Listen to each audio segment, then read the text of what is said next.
In today's case, we will be discussing Google in China.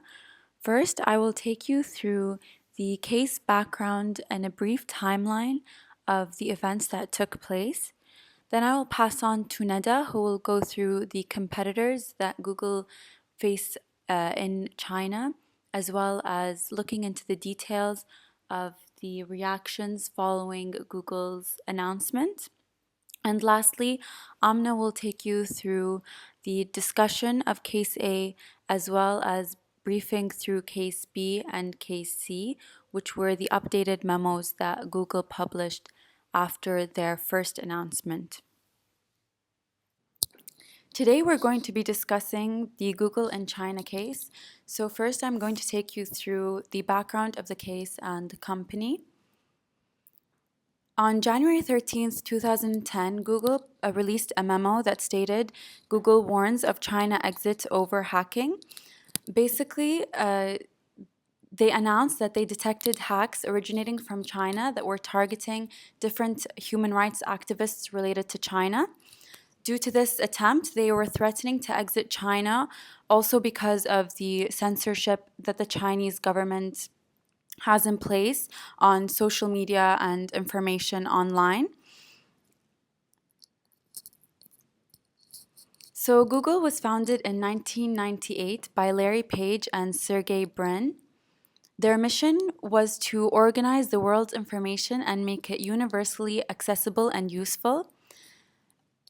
A link to their mission statement is their core principle of do no evil, which is consistently followed and has also led to criticism of the company because of their attempts to stay true to their mission and to their core values. In 2000, the company started offering search options in Chinese, Japanese, and Korean.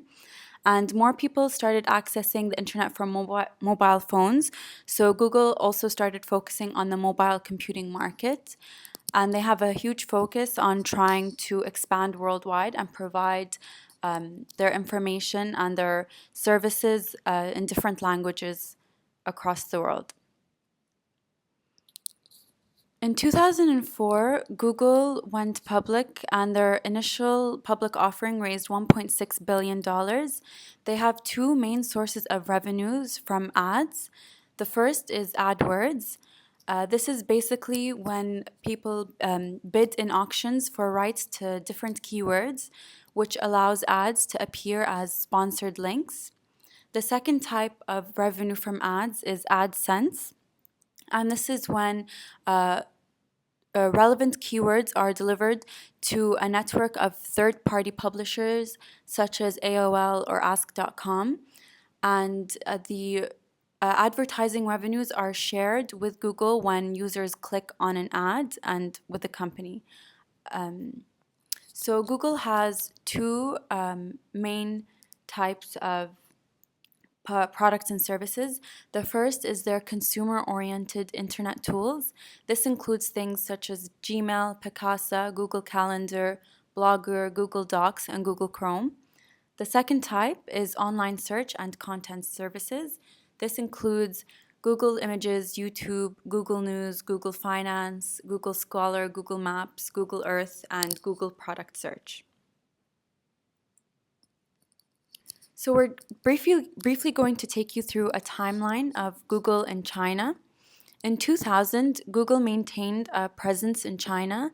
They had a Chinese language version of google.com, but they had no locally based operations or employees. The access to the site was slow, and about 10% of the time, the site was unavailable to Chinese users. In 2005, Google set up an R&D center in China staffed by highly skilled and well-compensated software engineers. And this is one of their first moves in their attempt to expand in China as the Chinese market is growing. In 2006, Google proceeded to launch its China-based website, google.cn. And this was under the rules and laws and regulations of the Chinese government, which included censorship of different topics and information. In January 2007, Google announced a revenue sharing cooperation agreement with China Mobile, which is the world's largest mobile carrier, to provide high quality mobile search products and services. By 2009, Google's workforce in China had grown to about 700 people. Revenues were approximately $300 million, which was around 1% of the corporate revenues. About a third of these revenues came from Chinese companies placing ads on the Chinese version of Google.com rather than Google.cn. In the last quarter of 2009, Google held a market share in searches of about 31%, compared with 64% that was held by Baidu, a Chinese search engine, and less than 1% for the remaining competitors. In 2009, China had about 338 million internet users. About 80 million, or 24% of them, were Google users. The total number of internet users in China was up from about 105 million in 2005. 3/4 of Chinese internet users went online every day. China is the second biggest retail market in the world. In 2009, only 1% of retail sales were made online. However, the sector was growing rapidly as the number of shoppers surpassed 100 million. Out of a population of 1.3 billion people, there were more than 730 million mobile phone users. About 7 million people per month were expected to gain internet access for the first time in 2010, mostly on mobile devices. Baidu was a Chinese-owned search engine company incorporated in January 2000. Like Google, it derived its revenues primarily from keyword advertising. Google had reportedly invested in but failed to acquire Baidu and subsequently sold its stake. Baidu's revenues reached $468 million in 2008, nearly double the previous year's results. In December 2007, the company was included in the Nasdaq 100 index. Baidu had close ties with the government and was reputed to cooperate in blocking websites and censoring searches on sensitive topics. Unlike Google, Baidu provided consumers with free links to download pirated music and entertainment from Chinese websites. In January 12, 2010, Google's statement regarding the company's unwillingness to tolerate censorship had threatened to disrupt ongoing business relationships in China. Analysts speculated that Google would postpone or cancel the launches of the two new phones, Motorola and Samsung, through China Unicom. These mobile phones were to use Google's Android operating system, designed to facilitate easy access to the Google search engine and email. Another partnership at risk was rumored to be Google's stake in Orca Digital. Orca Digital is a Chinese company that distributed music free online but generated advertising revenues that were shared with the major record companies like Warner Music and EMI. These companies had long complained about the willingness of Baidu to offer unlicensed music downloads for free.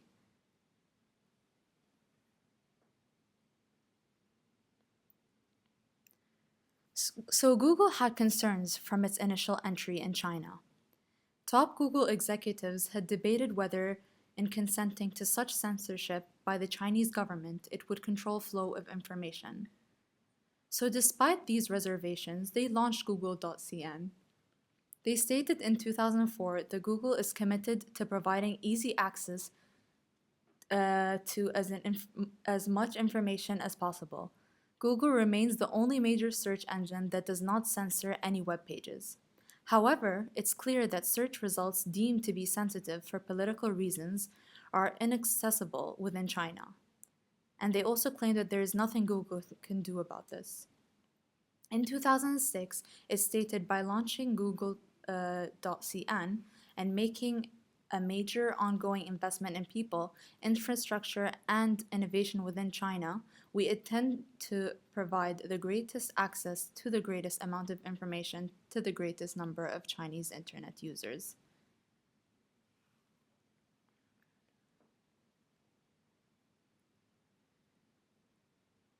So there were mixed reactions in the media and blogosphere after Google's January 2012 statement. They were questioning Google's motives and long-term impact on business performance and stockholder returns. So people supporting Google's decision mentioned that it helps to realign Google's business with its ethos, supporting the free and open dissemination of information rather than measuring it out according to undesirable government standards. So people questioning Google's motives mentioned that if they had a larger market share, would they still have made the same decision? And should they adapt to different rules in a different market, like many corporations have done in the past? However, this would go against Google's core values, which may be more important to them. Google was quick to threaten exiting China after they detected the hacking attempts for different Gmail accounts. However, many other companies that were also targeted felt differently. A spokesperson for Motorola, for example, said that Motorola is committed to offering the most innovative mobile products and experience in China, and they insisted that they would continue to do so even though there were several attempts at hacking their services. This shows that although a lot of corporations have been targeted in the past and were also targeted along with Google, they still find China to be a very important market to continue working in rather than threatening to exit. However, Google took a different approach. The people supporting Google argue that it was a very audacious and difficult step for internet freedom in support of fundamental human rights, and they applaud Google for making such a bold statement. This would allow Google to speak out for several people to continue fighting for freedom of speech online, although this directly goes against the Chinese government.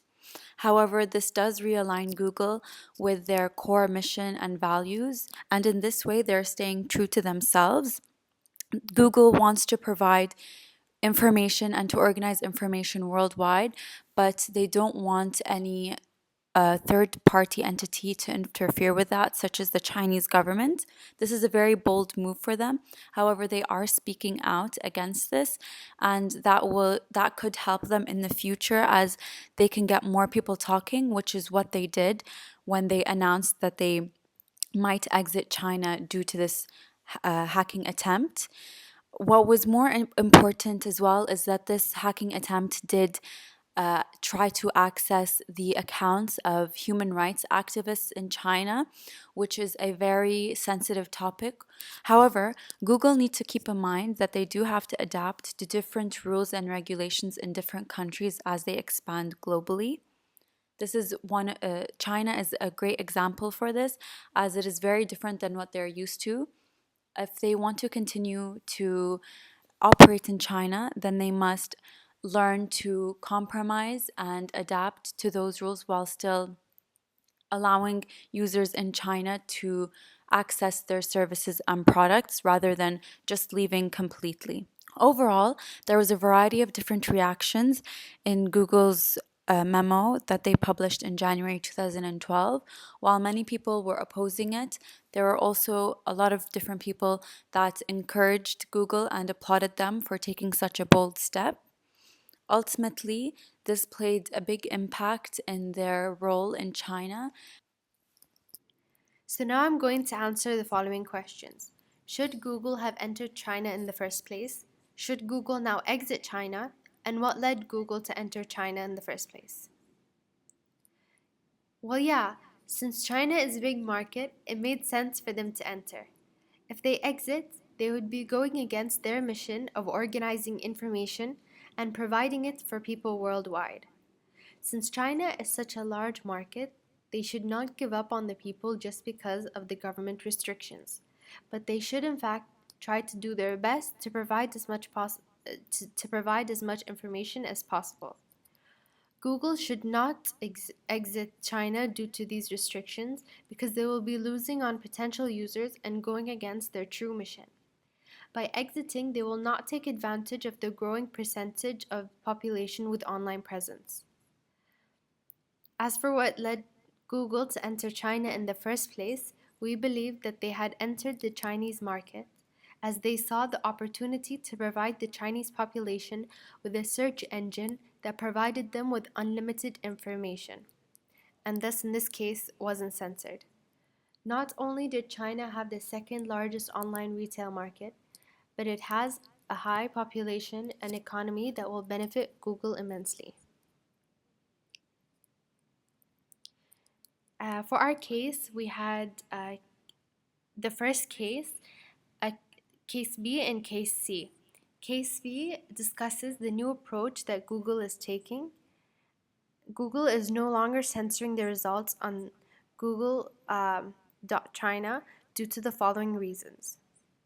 Google, along with more than 20 other US companies, have been victims of a sophisticated cyber attack originating from China. The investigation into these attacks showed evidence to suggest that the Gmail accounts of dozens of human rights activists connected with China were being accessed by third parties. There were attempts over the last year to further limit the free speech on the web through blocking websites such as Facebook, Twitter, YouTube, and Google Docs, for example.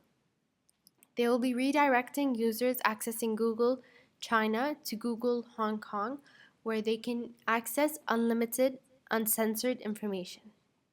This may, however, lead to a slowdown of services due to the increased traffic, as users in Hong Kong will continue to receive their uncensored information from Google Hong Kong. The decisions was made by executives in the US and does not include Chinese employees or the Chinese operations. So, Google's decision to publish the memo was a way for Google to take another step further after they had threatened to exit China over the hacking incident. They wanted to provide an update on the issue since there was a big reaction online on what happened. This was a way for them to get ahead of the media and report their actions before any other media could post about it. They posted this update in order to convey to the users what is happening, but also to create a larger dialogue of internet freedom and censorship. Of course, for the right to access information should be worldwide. However, they may have gotten a lot of criticisms for announcing it in such a way, because people might have been opposed to the decision. They could have continued to either figure out a solution or state why they are taking such a rash decision on stopping censorship and basically removing Google China, but instead redirecting them to Google Hong Kong. Google publishing this MO is taking another step further after they threatened to exit China over the hacking incident, and people may see this as them cheating the system since they're actually going against the Chinese government, but this was their way to provide information to users in China who wanted to get unlimited information rather than just the limited information they had due to the restrictions by the government. Moving on to Case C, which was a memo published on June 28, 2010. Google has stated that rather than redirecting users in mainland China to Google Hong Kong, they'll be switching people back to Google China and ending the redirect.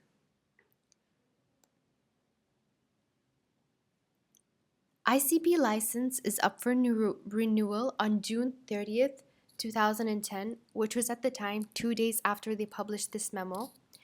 and it will not be renewed if Google continues to redirect users to Google Hong Kong. Thus, they are changing this approach. And they will be resubmitting the ICP license renewal based on a new approach. By providing a link to Google Hong Kong on Google China for users who are seeking more information that may be censored on Google China. They will also continue their research and development work in China, which might indicate that China is an important market and they don't want to exit it completely. And rather, they want to maintain a presence in China by doing so. So moving on, I will be answering the following questions. Has Google failed China? What should happen next? And are the Chinese users better off with the 95% of the market being served by Baidu? Google is trying to find a balance and please their users while still abiding by the laws and customs in China. It is expected that large corporations will face setbacks when expanding internationally due to the different laws and customs, just as Google experienced in China. They are trying to provide their services while still maintaining their core values and mission. Google should continue to try to serve the Chinese users as much as they can and provide as much information to them as possible. As mentioned before, they are resubmitting the ICP license renewal based on the new approach of providing a link for those who are seeking more information that may be censored on Google China. If they are able to get the ICP license, this would be very beneficial as they would be able to maintain Google China with the censorship, thus abiding to the restrictions of the government, and be able to fulfill their mission by providing a link on Google China to Google like Hong Kong that would not be censored to provide for those users that are in need of uncensored information. While Baidu has an overwhelming market share, it is highly censored and therefore does not provide clear, transparent information to those seeking it. Baidu has worked with the government before, so that may take away from the integrity of their services. Their market share may be high because but that's only because people do not have an alternative.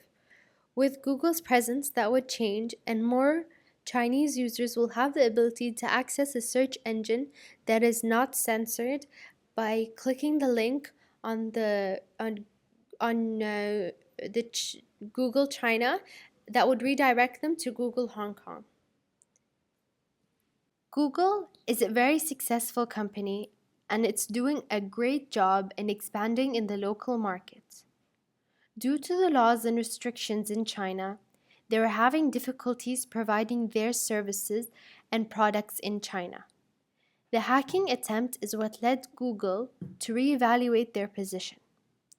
They may have been too hasty in threatening to exit China over this incident, but this just shows how important it is to them to stick to their core values and mission. This may have also been related to the progress in China, as they were not able to capture as large of a market share as they have hoped. However, by releasing the second and third memos, which in this case were case B and C, they did some damage control by explaining their position and decisions being made. It seems that they have made a big effort in order to compromise. They also did not want to jeopardize their presence in China, which is probably why they released a statement right before the ICP renewal. Overall, Google was vocal about their opinion on censorship in China. They want to be able to provide users with uncensored information, and by announcing that, they are making a conversation and speaking out for people in China that may not have a voice. Their final decision was a way for them to continue providing their services to their Chinese users without going against the government. And they also provided the link to Chinese users who wanted to access uncensored information by using Google Hong Kong instead of Google China.